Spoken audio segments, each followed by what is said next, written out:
vivi por 2 vezes. Aliás, já vivi por outras, né? A gente conta só o sucesso, conta só as hipóteses em que a gente passou. Porque eu já fiz muitos concursos em que eu fui reprovada. Eu já quis muito na minha vida ser escrivã de polícia, trabalhar em delegacia, porque meu pai vinha da polícia, minha irmã mais velha era da polícia. Eu nunca tive êxito em nenhum desses concursos. Mas quis o destino, né? Se você acredita no amanhã. A cigana leu o meu destino e disse que eu tinha que passar para outro concurso. E às vezes é o concurso que escolhe a gente, não é a gente que escolhe o concurso. A gente quer uma carreira e não sabe por que vai parar em outra. E é assim, mas tenha certeza, a energia que você põe ao seu redor vem para você. Tenha bons pensamentos, tenha boas energias, pense positivo que tudo vem. Então, vamos lá. Vamos devagar falar agora sobre personalidade, sobre curatela, para a gente chegar nesse tema quente que é a autocuratela, tá bom? Então, para isso, vamos começar do início. Vamos começar lembrando o que é personalidade. O que é personalidade? Personalidade é a aptidão para ser sujeito de direitos e de deveres. Personalidade é a aptidão para praticar atos da vida civil. E se você abrir o primeiro artigo do Código Civil, ele diz lá: toda pessoa é capaz de direitos e deveres. Muitos autores criticam essa redação e dizem que aí está a personalidade.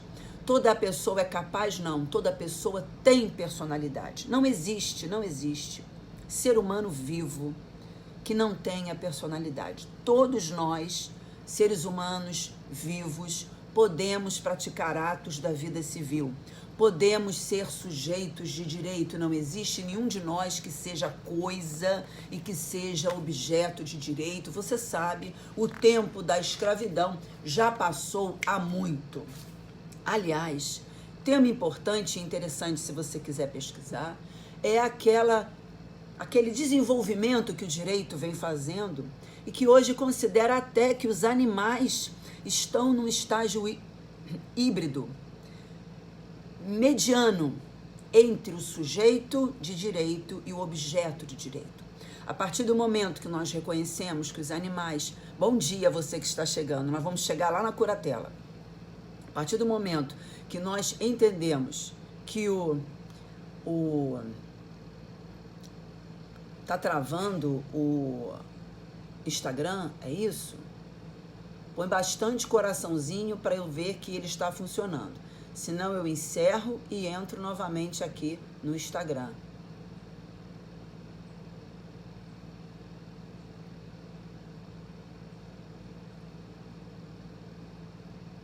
Ah, então tá funcionando, né? Muito bem. Se o seu estiver com problema, você sai e entra novamente, tá bom? Ou assiste depois que tudo já estiver gravado. Bom, então, hoje, a partir do momento que nós reconhecemos que os animais sofrem, né? Sentem dor, será que não é caso de reconhecer a eles alguns direitos, como esse, de não passarem por maus tratos? Se você reconhece ao animal algum direito, você coloca ele num instituto híbrido, misto, entre sujeito de direito e objeto de direito, né? Esse é um papo para uma outra aula. Muito bem, se não existe ser humano vivo sem personalidade, vamos ao início da personalidade. O início da personalidade está disciplinado no artigo 2º do Código Civil. E você sabe que esse artigo 2º é controvertido, né? Vamos lembrar que existem 3 teorias, pelo menos, que tratam do início da personalidade. Qual é a primeira teoria? A primeira teoria é a teoria natalista, uma teoria tradicional. A teoria natalista tradicional diz que a personalidade inicia com o nascimento, com vida, e por isso nascituros, aqueles que foram apenas concebidos, não têm personalidade. Essa teoria natalista tradicional, ela é muito considerada, mas não é a melhor para concurso. Segunda teoria é a teoria da personalidade condicional. O que diz a teoria da personalidade condicional? Ela diz que a personalidade inicia com a concepção, mas essa personalidade fica sujeita a uma condição suspensiva, que é o nascimento com vida. A terceira teoria é a que eu acho que você deve defender nos concursos, que é a teoria concepcionalista. Essa teoria concepcionalista, como o nome está dizendo, ela diz que a personalidade inicia com a concepção.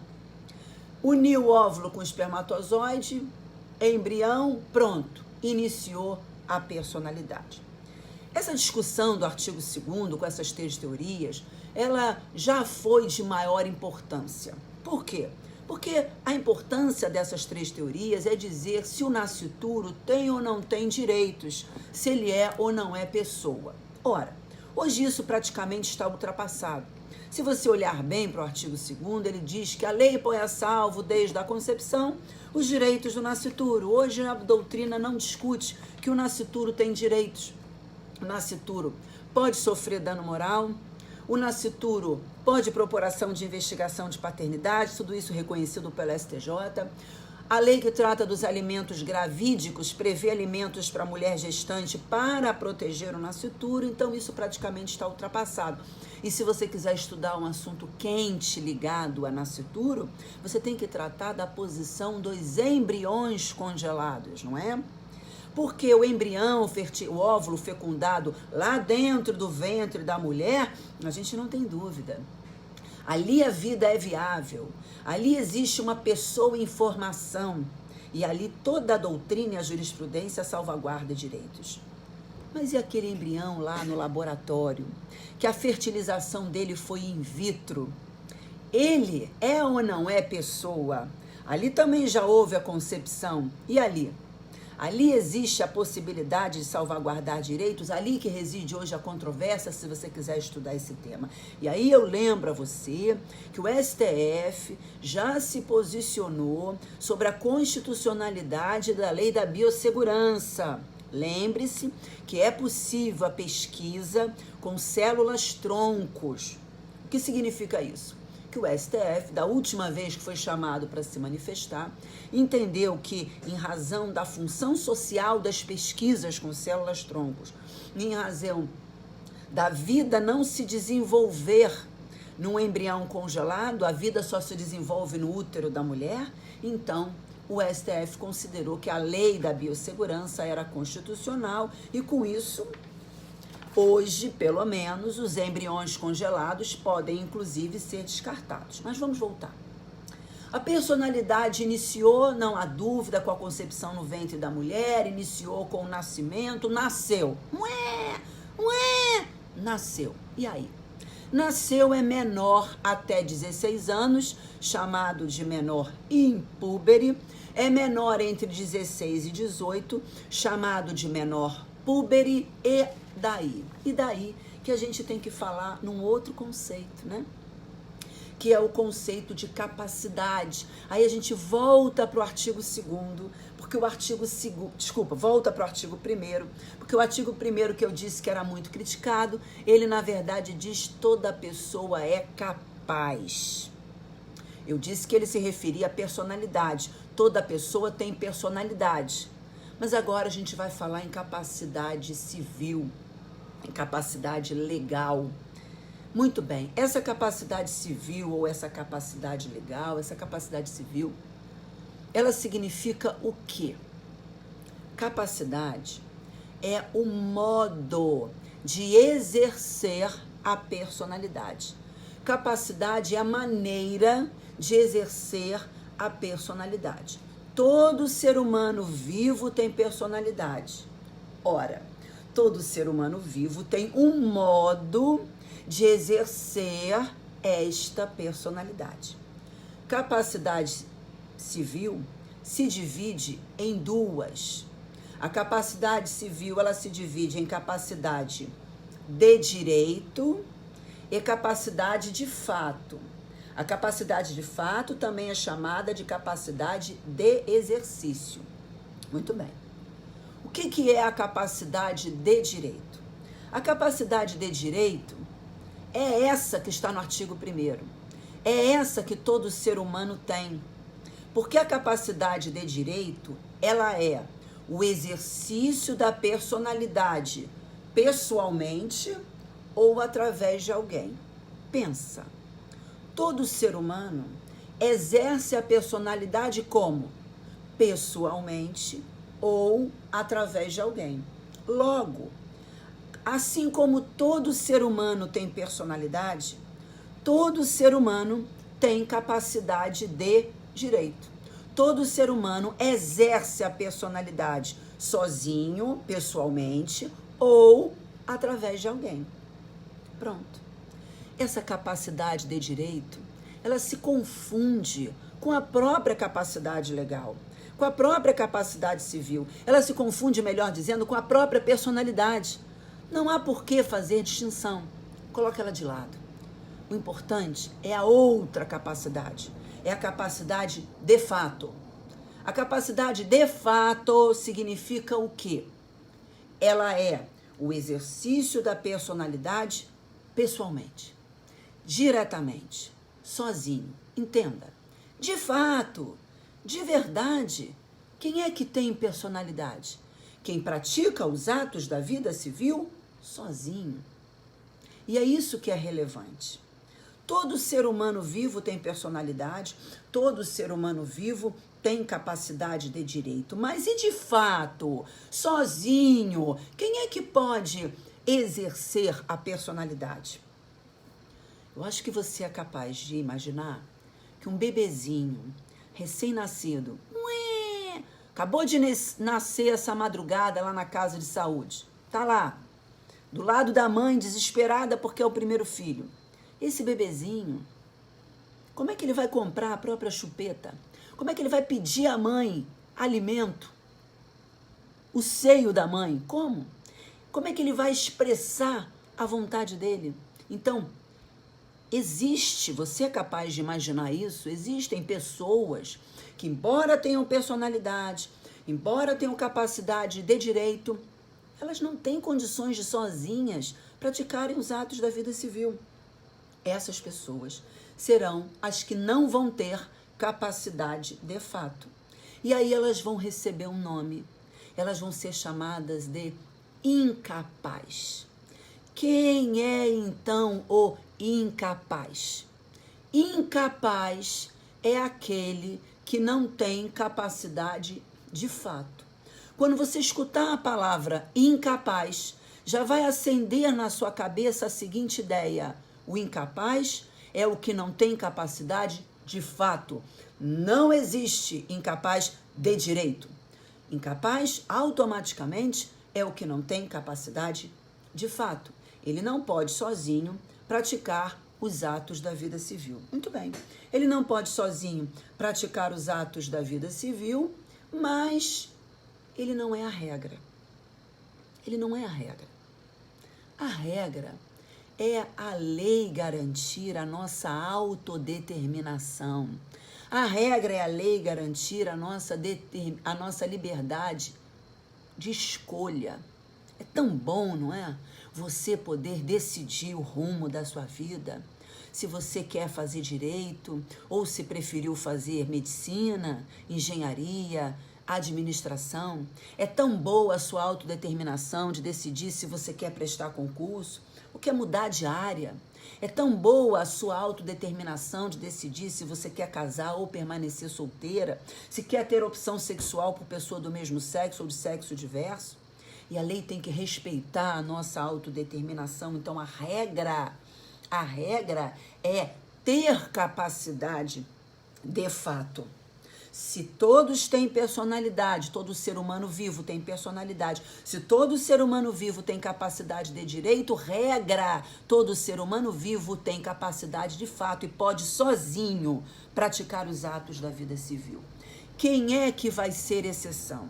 Quem é que não vai poder sozinho praticar os atos da vida civil? Quem é que será incapaz? Quem é que será considerado que não tem capacidade de fato? Quem estiver lá na lei previsto como incapaz.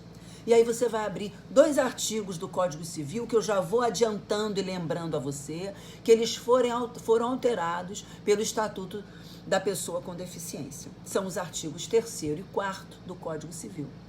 Quando você abre os artigos 3º e 4º, eles trazem lá, artigo 3º, o absolutamente incapaz, artigo 4º, o relativamente incapaz. Vamos lembrar as 3 principais diferenças entre ser absolutamente incapaz e ser relativamente incapaz? Primeira diferença: o absolutamente incapaz não pode praticar nenhum ato sozinho, sob pena desse ato ser nulo. E o relativamente incapaz? O relativamente incapaz, há atos que ele pode praticar sozinho. Os atos que ele não puder praticar sozinho, se ele praticar, serão anuláveis. Então, absolutamente incapaz, ato nulo; relativamente incapaz, ato anulável. E estudar a diferença entre nulo e anulável é para outra aula, é para outra live. Segunda diferença: absolutamente incapaz é representado. Relativamente incapaz, ao contrário, ele é assistido.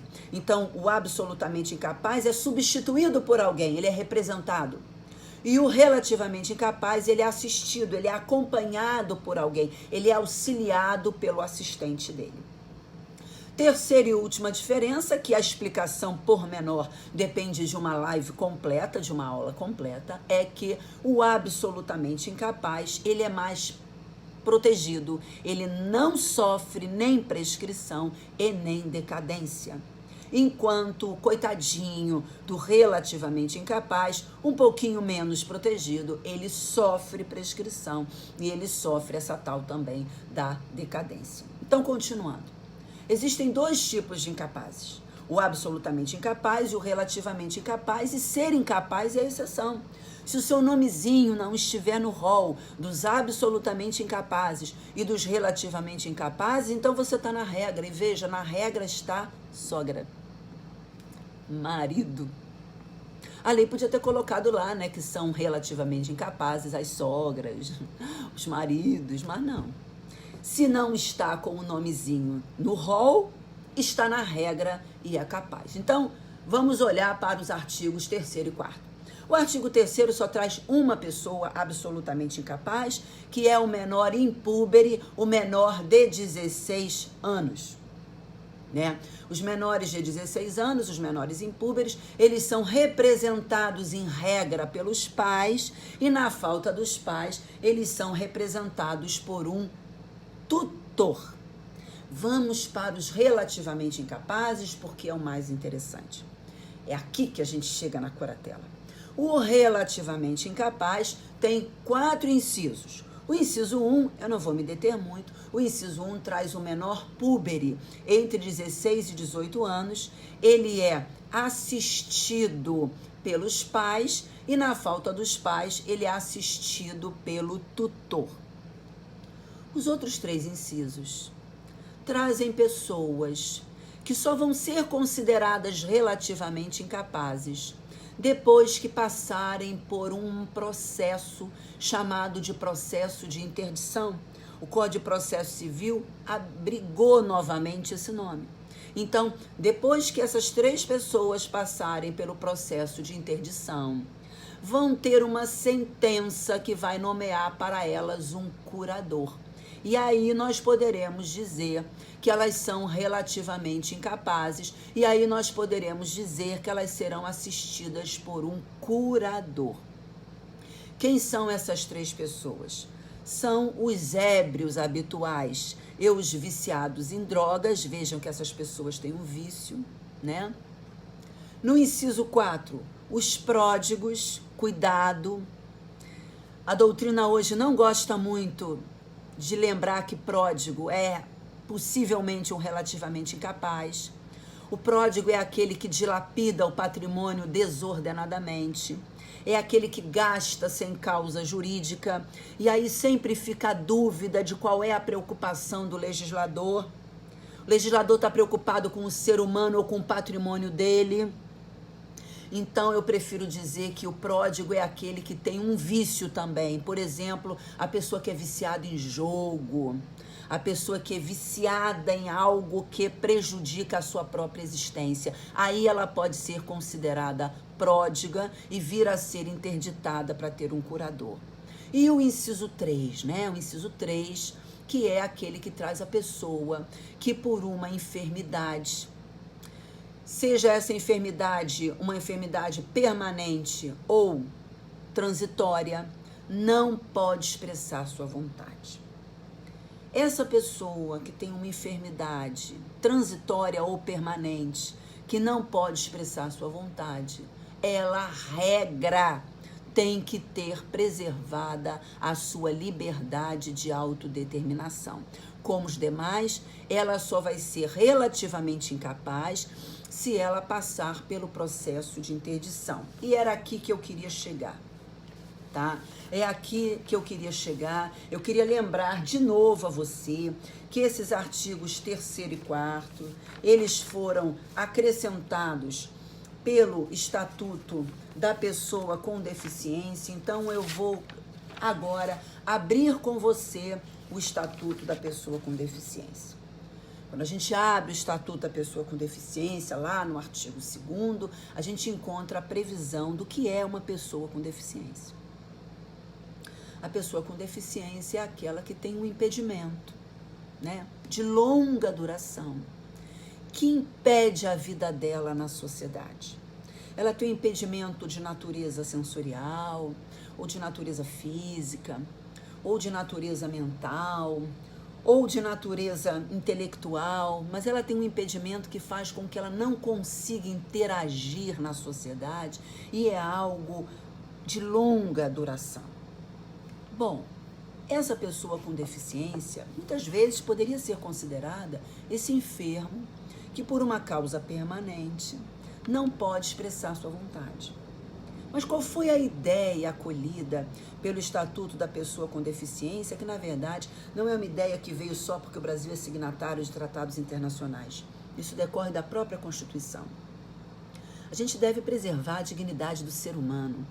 E preservar a dignidade do ser humano significa, aqui, eu já te disse, preservar a liberdade que o ser humano tem de decidir qual é o seu caminho, de decidir a sua vida futura, de tomar as suas decisões sozinhos.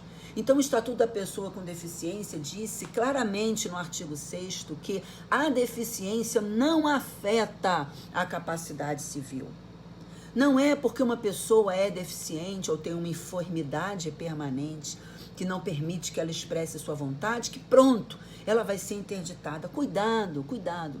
Se você pensa assim, é porque você, como eu, já adulto, foi criado numa época em que nós não protegíamos o deficiente. O Estatuto da Pessoa com Deficiente prevê vários meios para que a gente proteja o deficiente e assim permita que ele tome suas liberdades de escolha.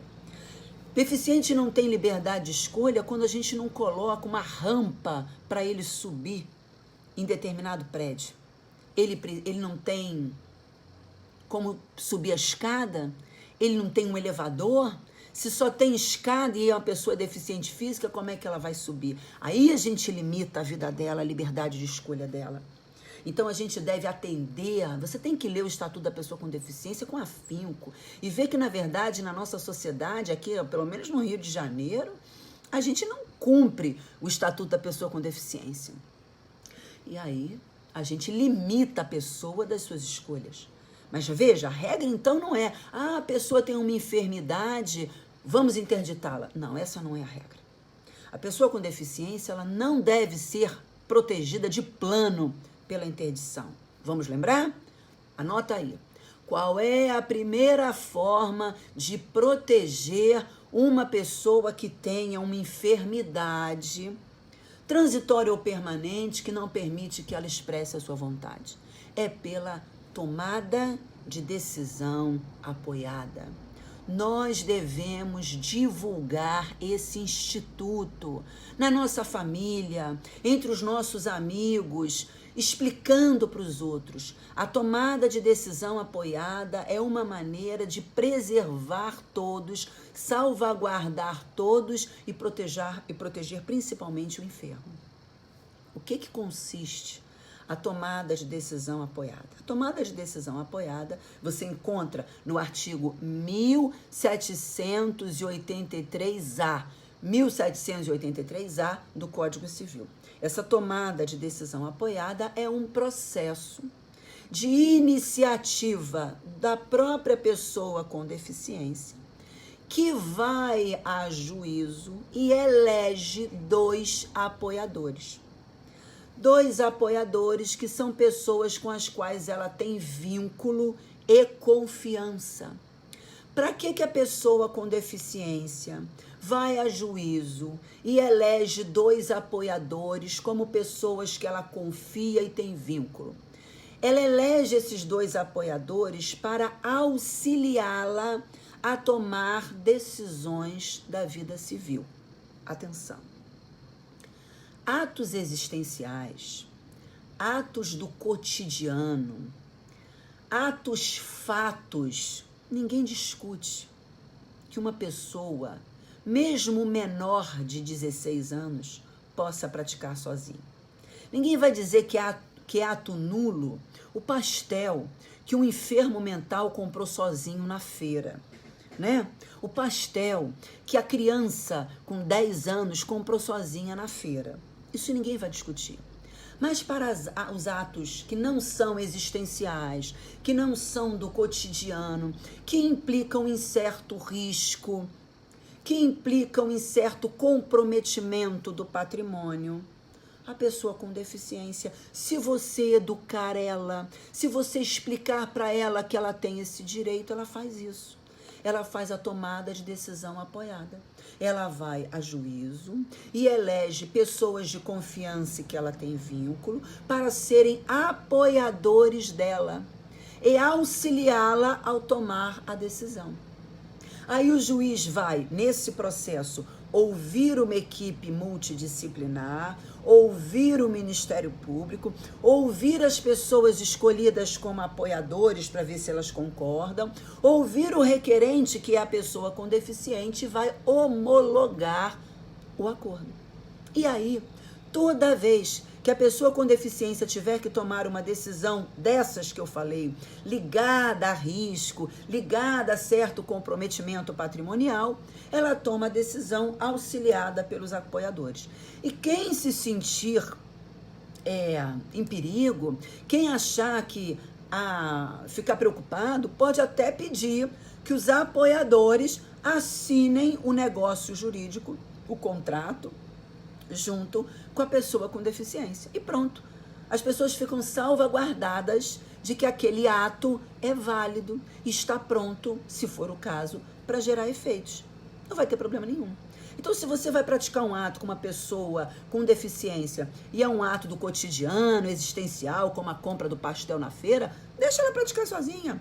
Mas se for um ato que você ache, nossa, essa pessoa, ela tem uma enfermidade que eu acho que tirou dela o discernimento, eu vou perguntar se ela tem a tomada de decisão apoiada. Eu vou chamar os apoiadores dela. Pronto, perfeito. Então, essa é a regra que a gente deve dar à pessoa com deficiência. Só que enquanto isso não acontece, né, enquanto não se espalha por aí a existência da tomada com decisão apoiada, o que se vê na prática é a segunda forma de proteção. E a segunda forma de proteção é através da curatela. Você pega o enfermo mental, o enfermo, né, que é a pessoa que tem uma enfermidade, não é só mental não, né, pode ser intelectual, física, sensorial. Você pega essa pessoa que tem uma enfermidade permanente ou transitória e que não pode expressar a sua vontade e submete ela a um processo de interdição. Você vai a juízo, prova que a pessoa está lá no artigo 4º, inciso 3 do Código Civil, e o juiz, então, depois que colher toda a prova, esse é o processo de interdição, o juiz vai, através de uma sentença, nomear um curador para esta pessoa. E o curador vai assistir a esse relativamente incapaz. Depois da sentença, que é uma sentença constitutiva, a pessoa ganha um curador, ela passa a ser relativamente incapaz e, a partir daí, os atos da vida civil ela vai praticar junto com esse assistente. É o juiz que vai escolher o curador. E quem é o juiz para saber quem vai ser meu curador? Atenção! Sabe quem normalmente o juiz escolhe para ser curador? Aquele que foi a juízo pedir a interdição. Porque essa pessoa que vai a juízo pedir a interdição, né, ela parece tão comprometida, tão preocupada com a vida do interditando, né? Será que o juiz está prestando atenção se antes foi testada a tomada de decisão apoiada? O juiz vai e nomeia como curador quem pediu a própria interdição. Será que é esta pessoa a que tem melhor condição de exercer a curatela? Eu quero que você anote aí no seu papel 2 artigos. Primeiro artigo, 1768, inciso 4. 1768, inciso 4, foi acrescentado pelo Estatuto da Pessoa com Deficiência. Sabe o que diz esse artigo? Que o processo de interdição, que a curatela pode ser promovida, pode ser pedida pela própria pessoa com deficiência. Eu posso pedir um curador para mim. Anota isso. Segundo artigo que eu quero que você anote é o 1772. Esse artigo 1772 diz que o juiz, na hora de escolher o curador, ele vai levar em conta a vontade e as preferências do interditando. Ora, se o interditando, pessoa com deficiência, pode pedir o curador, se o juiz vai, na hora de escolher o curador, levar em conta a vontade e a preferência do interditando, vem a pergunta: será que eu, Lúcia, hoje, lúcida, capaz de direito e de fato, já não posso eleger meu curador para o futuro? Gente, a nossa sociedade evoluiu tanto que hoje nós não vamos mais morrer. Nós vamos ficar idosos por muito tempo. Eu me preocupo com quem será eventualmente no futuro o meu curador. Será que eu não posso hoje, que estou lúcida, escolher quem será meu curador? Veja, nós fazemos o nosso testamento. Nós decidimos com quem ficarão nossos bens. Nós podemos dispor sobre os nossos órgãos para o futuro, prever a doação dos nossos órgãos. Por que nós não podemos decidir quem vai ser o nosso curador no futuro? Será que isso não é respeitar a nossa liberdade de escolha do nosso próprio destino? Quem melhor do que eu para saber a pessoa para exercer a minha curatela? Aliás, lembre-se, o curador, ele não vai exercer a curatela com atos ligados à minha pessoa. Porque os atos existenciais, a minha liberdade de decidir se eu quero casar, separar, ter filhos, a guarda dos meus filhos, nada disso fica atingido porque eu estou interditado e sob curatela. Isso é decisão da pessoa enferma. Ela toma sozinha. O curador é para o patrimônio. O curador é para a administração dos bens. Ora, será que eu não posso hoje, que estou lúcida, através da autocuratela, eleger quem vai ser meu curador? Você pode ficar com a posição simplista e dizer: ah, não, a autocuratela não é possível, porque ela não está prevista em lei. E para por aí. E lembre-se, existem os negócios jurídicos atípicos. O que são os negócios jurídicos atípicos? São exatamente os negócios jurídicos que não estão previstos em lei. Nós podemos celebrar negócios jurídicos que não estejam previstos em lei, desde que esses negócios jurídicos estejam em consonância com a Constituição. E será que não está protegida pela Constituição essa minha dignidade, que tem a ver com a minha liberdade de me autodeterminar e de decidir com quem vai dirigir o meu patrimônio no futuro?